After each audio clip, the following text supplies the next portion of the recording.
तो एपिसोड 2 की शुरुआत में हम फुयुकी को देखते हैं जो बर्फ का एक छोटा सा गुड्डा बनाकर उसके साथ एक सेल्फी ले लेती है। इसके बाद स्कूल आने पर वो देखती है कि सुबासा किसी चीज को बड़े ध्यान से देख रहा है। अब इसके बाद फुयुकी सुबासा के बहुत करीब आकर उसके कान में बोलती है, क्या कर रहे हो? अब इस वजह से सुबासा बहुत ज्यादा शॉक्ड हो जाता है और तभी फुयुकी देखती है कि बोर्ड पर विंटर फेस्टिवल के बारे में बताया गया है। सो वो सुबासा से पूछती है कि क्या तुम इस फेस्टिवल में जाना चाहोगे? सुबासा बोलता है कि हाँ, मैं जाना तो चाहूंगा। अब सुबासा की बात सुनकर फुयुकी बोलती है, तो फिर मैं भी तुम्हारे साथ चलूंगी। और इसके बाद वो यहाँ से चली जाती है और यहाँ सुबासा सोचता है कि फुयुकी मेरे साथ चलेगी और इसके बाद वो शर्मा जाता है। अब इसके बाद हमें फुयुकी के घर का सीन दिखाया जाता है जहाँ पर फुयुकी अपनी फैमिली के साथ डिनर कर रही थी और उनके पापा को घर आने में थोड़ी ज्यादा देर हो गई है। अब इसके बाद फुयुकी की माँ बोलती है कि कल की छुट्टी है, क्यों ना कल वो सभी कहीं घूमने के लिए चलें। जिस पर फुयुकी बोलती है कि कल उसे अपने एक दोस्त के साथ विंटर फेस्टिवल में जाना है। फुयुकी की बात सुनकर उसकी माँ बोलती हैं कि विंटर फेस्टिवल, बचपन में तुम हमेशा इस फेस्टिवल में जाया करती थी। और तभी उनके पापा भी घर पर आ जाते हैं। सो फुयुकी की माँ और उसकी छोटी बहन उनके पास चली जाती हैं और यहाँ फुयुकी विंटर फेस्टिवल के बारे में देखने लगती है। अब इसके बाद फेस्टिवल वाले दिन सुबासा फुयुकी को लेने के लिए जाने लगता है जो उससे कितामी स्टेशन पर 11 बजे मिलेगी। लेकिन यहाँ पर सुबासा काफी ज्यादा नर्वस था क्योंकि वो फुयुकी के साथ फेस्टिवल में जाने वाला था। और यहाँ पर फुयुकी ने उसे अपनी ये वाली सेल्फी भी भेजी है और उस फोटो को देखकर सुबासा के काफी सारे लाइफ पॉइंट्स कम हो जाते हैं। लेकिन सुबासा खुद को संभाल कर अपने लाइफ पॉइंट्स को फिर से बढ़ा लेता है। और इसके बाद जब वो कितामी स्टेशन पर पहुँचता है तो वहाँ पर उसे मिलती है फुयुकी, जिसकी ड्रेस को देखकर उसके पूरे लाइफ पॉइंट्स खत्म हो जाते हैं। और वो शर्माते हुए फुयुकी से पूछता है कि क्या तुम नॉर्मली इसी तरीके के कपड़े पहनती हो? वो बताती है कि हाँ। अब इसके बाद फुयुकी सुबासा को बताती है कि वो काफी लंबे वक्त से इस विंटर फेस्टिवल में नहीं गई है। सो यहाँ पर सुबासा बोलने लगता है कि इस फेस्टिवल में उन्हें बहुत सारी चीजें देखने को मिलेंगी, जैसे बर्फ से बनी हुई मूर्तियाँ और ऐसी कई सारी चीजें जो आपको सिर्फ होकाइडो में देखने को मिल सकती हैं। सच में आज तो बहुत मजा आने वाला है। सो यहाँ फुयुकी बोलती है कि हाँ शायद। और इसके बाद ये दोनों यहाँ से जाने लगते हैं। अब उस जगह पर पहुँचने के बाद ये लोग देखते हैं कि यहाँ पर बर्फ की कई सारी मूर्तियाँ बनी हुई हैं। यहाँ पर कई सारे लोग होते हैं जो एंजॉय कर रहे थे और ये सारी चीजें देखकर सुबासा बहुत ज्यादा एक्साइटेड हो जाता है। और सुबासा को इतना एक्साइटेड देखकर फुयुकी भी एक्साइटेड हो जाती है। अब इसके बाद ये दोनों बर्फ के बने हुए एक स्कल्पचर के पास आते हैं। इसे देखकर सुबासा बोलता है कि चलो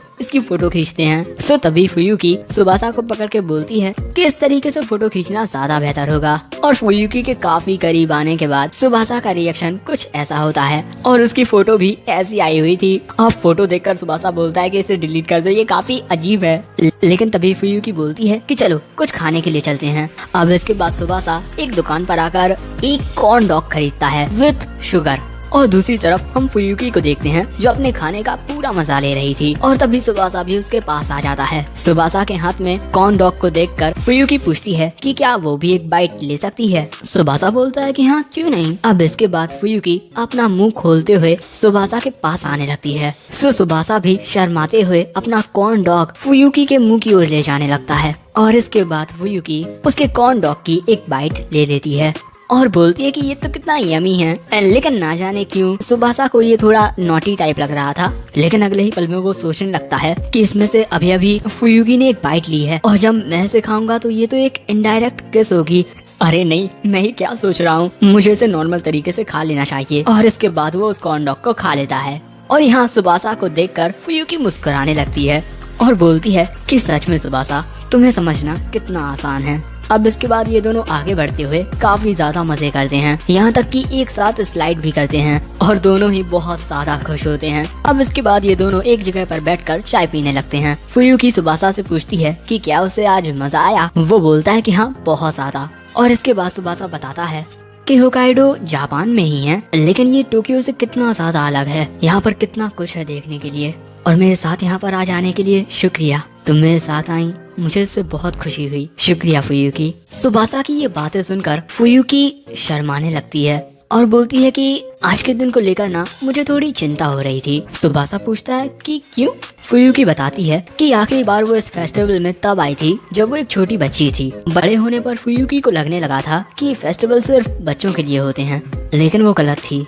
वो जैसा सोच रही थी ऐसा बिल्कुल भी नहीं है। और इसके बाद फुयुकी सुबासा से बोलती है कि जब भी मैं तुम्हारे साथ होती हूँ तो मुझे होकाइडो और भी ज्यादा पसंद आने लगता है। मुझे याद आता है कि ये जगह सच में बहुत अच्छी है और जब भी मैं तुम्हें खुश देखती हूँ इससे मुझे भी खुशी होती है और मैं भी इस बात से बहुत खुश हूँ कि आज मैं इस फेस्टिवल में तुम्हारे साथ आई। और अब फुयुकी की मुस्कुराहट देखकर सुबासा भी शर्माने लगता है, लेकिन तभी अचानक हम देखते हैं कि फुयुकी का पैर जरा फिसल जाता है जिस वजह से वो नीचे गिरने लगती है। अब ये देखकर सुबासा उसकी ओर दौड़ता है और इसके बाद हमें देखने को मिलता है ये प्यारा सा हसीन पल। ये दोनों ही एक दूसरे के बहुत करीब होते हैं, लेकिन अगले ही पल में सुबासा फुयुकी से दूर होकर बोलता है कि माफ करना मुझे, मैं तो बस।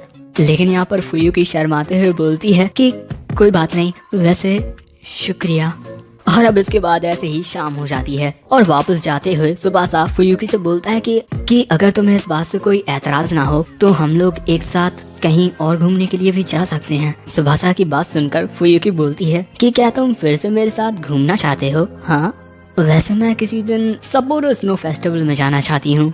और इन दोनों की ऐसी ही बातचीत के साथ इस प्यारी सी शाम का अंत होता है। अब अगले दिन हमें स्कूल का सीन दिखाया जाता है जहाँ पर लंच ब्रेक में फुयुकी सुबासा से एक साथ खाना खाने को बोलती है और इसके बाद फुयुकी सुबासा से बोलती है कि मैं तुम्हारे लिए कुछ ऐसा लेकर आई हूँ जिसे तुम्हें टेस्ट करना चाहिए। उसके लंच को देखकर सुबासा पूछता है कि ये क्या है? Cup noodles. फुयुकी बोलती है कि हाँ, जब भी मैं स्कूल में कप नूडल्स खाती हूँ तो वो मुझे बहुत ज्यादा टेस्टी लगते हैं और इसके अलावा जब मैंने कल तुम्हें फेस्टिवल में खाने का मजा लेते हुए देखा तो मुझे लगा कि मुझे होकाइडो की और भी डिशेस को तुमसे इंट्रोड्यूस कराना चाहिए। और इसके बाद फुयुकी उन नूडल्स में पानी डालती है और 3 मिनट के बाद उसके कप नूडल्स तैयार हो जाते हैं। और इसके बाद फुयुकी गर्म पानी में चाइनीज मसाला डालती है और ऐसे ही ये कप नूडल्स बिल्कुल रेडी हो जाते हैं। और इन कप नूडल्स की खुशबू सुबासा को अपनी ओर खींच रही थी। अब सुबासा का ऐसा हाल देखकर फुयुकी सुबासा को ये खाना टेस्ट करने को देती नहीं है, मुंह में ठूस देती है। तुम लोग भी देख सकते हो। एंड सुबासा को उनका टेस्ट बहुत पसंद आता है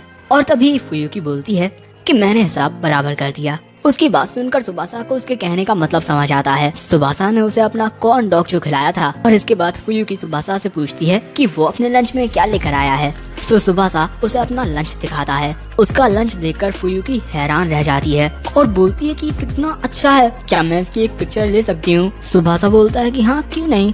और इसके बाद फुयुकी उसके लंच की फोटो खींचने लगती है। सो सुबासा फुयुकी से पूछता है कि क्या वो इसे टेस्ट करना चाहेगी। फुयुकी बोलती है कि हाँ। और इसके बाद फुयुकी सुबासा के लंच को टेस्ट करती है जो उसे बहुत ज्यादा पसंद आता है। और ये उसे इतना ज्यादा पसंद आता है कि वो सुबासा से पूछती है कि क्या इस खाने को भगवान ने बनाया है? हाँ। सुबासा बताता है कि नहीं, मेरी दादी माँ ने बनाया है। फुयुकी बोलती है कि क्या तुम्हारी दादी ने बनाया है? मुझे लगता है कि मुझे तुम्हारी दादी से शादी कर लेनी चाहिए। सुबासा बोलता है कि क्या?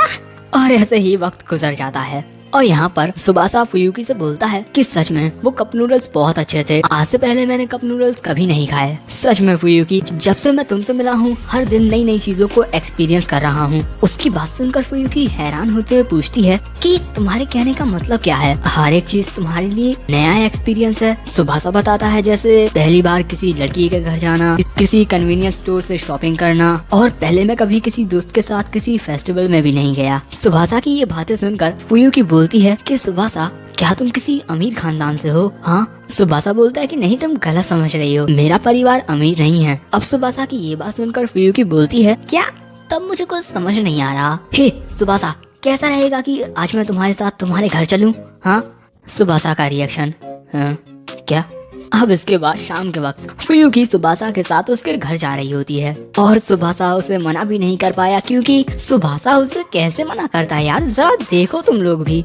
लेकिन अब सुबासा सोचने लगता है कि वो क्या करे क्योंकि उसकी ग्रैंडमा भी घर पर होंगी। लेकिन तभी फुयुकी बोलती है कि सुबासा, यहाँ देखो, बर्फ का बना घर। और फुयुकी को इस एंगल से देखकर सुबासा की सीटी बच जाती है और वो दूसरी ओर अपना मुंह कर लेता है। लेकिन तभी फुयुकी उसका हाथ पकड़कर उसे अंदर खींच लेती है। अब अंदर आकर ना जाने वो क्या करने लगते हैं। फुयुकी सुबासा से पूछती है कि क्या ये तुम्हारा पहली बार है? सुबासा बोलता है कि हाँ। वैसे ये जगह कितनी टाइट है? फुयुकी बोलती है कि जरा करीब आओ ना। तुम लोग देख ही सकते हो कि ये दोनों कैसी सिचुएशन में फंसे हुए हैं। कोई भी इन्हें देखकर कुछ भी गलत समझ सकता है। सो इन्हीं सारी चीजों को मद्देनजर रखते हुए सुबासा उस घर से बाहर निकल आता है। लेकिन तभी वो अपने सामने एक बूढ़ी औरत को देखता है जो उससे पूछती हैं कि तुम वहाँ पर क्या कर रहे थे। सुबासा, यहाँ सुबासा, ग्रैंडमा।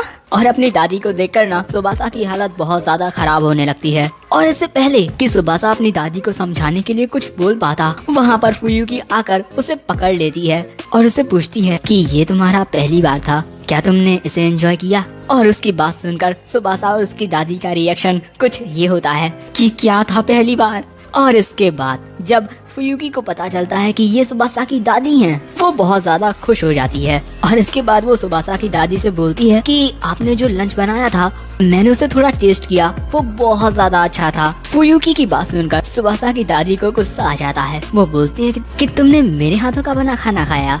फुयुकी बोलती है कि हाँ, वो बहुत ज्यादा डिलीशियस था। सच में दादी जी, मैं सुबासा से बहुत ज्यादा जेलस हूँ कि उसे हर दिन आपके हाथों का बना इतना अच्छा खाना खाने को मिलता है। अब ये बात सुनकर सुबासा की दादी बोलती हैं कि मेरे खाने की इतनी तारीफ करने के लिए शुक्रिया। वैसे सुबासा, ये लड़की तुम्हारी क्या लगती है? हाँ, फुयुकी दादी को बताने वाली थी कि वो दोनों दोस्त हैं, लेकिन उसके कुछ बोलने से पहले ही सुबासा बोल देता है कि हम दोनों बस क्लासमेट्स हैं, है ना फुयुकी? फुयुकी बोलती है कि हाँ, तुमने सही कहा। और यहाँ पर सुबासा की दादी जो एक्सप्रेशन देती हैं, उसे देखकर मुझे पता है क्या लगता है। वो सोच रही हैं कि इस लड़के का कुछ नहीं हो सकता, पूरी जिंदगी अकेला रहेगा। लेकिन तभी अचानक वहाँ पर बर्फ गिरने लगती है और तभी सुबासा की दादी फुयुकी से बोलती हैं कि बेटा हमें माफ करना, लेकिन सुबासा और मुझे एक बहुत ही जरूरी मीटिंग में जाना है, तो हमें यहाँ से चलना चाहिए। सुबासा, चलो यहाँ से। और इसके बाद सुबासा की दादी बर्फ से बचने के लिए अपना छाता निकालकर वहाँ से सुबासा के साथ जाने लगती हैं। और सुबासा भी फुयुकी से गुड बाय बोलकर जाने लगता है। वहाँ से जाते वक्त सुबासा सोचता है कि ग्रैंडमा को ऐसे लोग बिल्कुल भी पसंद नहीं हैं जो काफी ज्यादा ओपन होते हैं।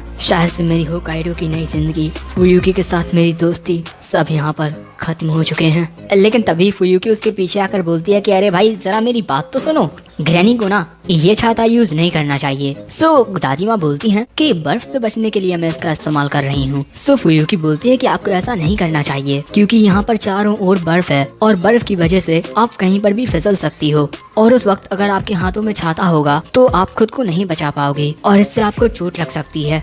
काफी वक्त पहले मेरी दादी के साथ भी कुछ ऐसा ही हुआ था, जिसकी वजह से उनकी एक हड्डी टूट गई। और बर्फ से बचने के लिए आप उसे अपने ऊपर से हटाते रहिए बस। सब दादी जी फुयुकी की बात मान लेती हैं और इसके बाद फुयुकी सुबासा से पूछती है कि वो किस ओर जा रहे हैं। सुबासा बताता है सामने की ओर। अब ये सुनकर फुयुकी बोलती है कि आगे तो एक क्रॉस वॉक है और वहाँ पर बर्फ जमी होगी, जिसकी वजह से फिसलने का खतरा बहुत ज्यादा है। वैसे मैं आपको बता दूं कि यहाँ पर उस रास्ते का एक शॉर्टकट है, मैं आप दोनों को दिखाती हूँ, आइए। और इसके बाद जो फुयुकी होती है वो दादी जी से उनका सामान ले लेती है और बोलती है कि आप बहुत अच्छा खाना बनाती हो, आपको अपने हाथों का ख्याल रखना चाहिए। सो तभी सुबासा बोलता है कि फुयुकी, दो ये सामान मैं ले लेता हूँ। सो फुयुकी उसे सामान दे देती है। उसका ऐसा बर्ताव देखकर सुबासा पूछता है कि क्या तुम किसी बात से गुस्सा हो? हाँ। सो फुयुकी बोलती है कि आखिर मैं तुम पर गुस्सा करने वाली कौन होती हूँ, मैं तो बस तुम्हारी एक क्लासमेट हूँ। सो तभी सुबासा फुयुकी के कान के पास जाकर बोलता है कि अरे वो तो मैंने दादी से बचने के लिए कहा था, तुम ना मेरे दिल के बहुत करीब हो, मेरी प्यारी दोस्त हो तुम। उसकी बात सुनकर फुयुकी मुस्कुरा देती है और इसके बाद वो ऐसे ही आगे बढ़ने लगते हैं। और अगले सीन में हम फुयुकी को बहुत ज्यादा हैरान देखते हैं, क्योंकि सुबासा का घर कुछ ऐसा है। तभी सुबासा बोलता है कि फुयुकी, क्या हुआ तुम्हें?